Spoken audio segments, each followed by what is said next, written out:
Salut à tous. Aujourd'hui, on plonge dans le monde fascinant de la gravité, mais d'une manière un peu particulière. On va découvrir deux programmes qui simulent l'attraction gravitationnelle entre des particules, avec un peu de magie grâce à la bibliothèque de Guy. Dans ce premier programme, on va observer plusieurs particules qui se déplacent vers un point central, comme si elles étaient attirées par la gravité. Dès qu'une particule atteint ce point, elle est projetée plus loin, comme un rebond. Mais comment la gravité fonctionne-t-elle dans ce cas? L'idée ici est de calculer la force gravitationnelle entre chaque particule et le point central. En physique, la force gravitationnelle entre deux objets peut se calculer par la formule de la gravité, où F est la force gravitationnelle, G est la constante gravitationnelle, M1 et M2 sont les masses des deux particules et le point central. D est la distance des deux objets. Dans notre cas, on simplifie le calcul en disant que toutes les particules et le centre ont une masse égale. Et on se concentre sur la distance D pour calculer l'attraction. Voici comment cela se traduit dans le code. Le calcul de la force d'attraction gravitationnelle est réalisé par cette fonction.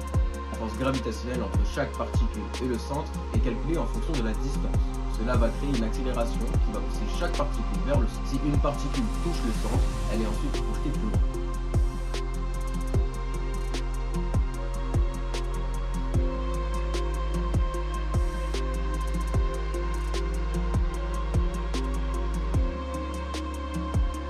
Dans le deuxième programme, on ajoute un peu de complexité. Ici, plusieurs particules sont en interaction, chacune attirant et repoussant les autres. La gravité fonctionne toujours, mais cette fois, elle est appliquée entre toutes les particules, et non plus seulement avec eux. L'équation de la force gravitationnelle reste la même, mais maintenant, chaque particule subit l'effet de la friction de toutes les autres. Voici donc le nouveauté. Le calcul de la gravité entre deux particules est très similaire à ce qu'on a fait avant. Mais ici, chaque particule subit la friction de toutes les autres particules.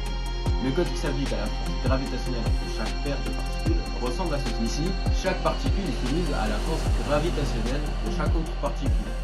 Cela crée un mouvement très dynamique avec des particules qui s'attirent et se repoussent un peu comme des planètes dans une galaxie. Le fait de jouer avec la gravité et la distance entre les particules vous permet de simuler des systèmes gravitationnels complexes. Voilà donc pour ces deux simulations gravitationnelles. Vous avez vu comment les forces peuvent entraîner des mouvements intéressants entre les particules. N'hésitez pas à tester ces programmes, à ajuster les paramètres comme la gravité ou la distance entre les particules pour voir comment cela modifie la dynamique.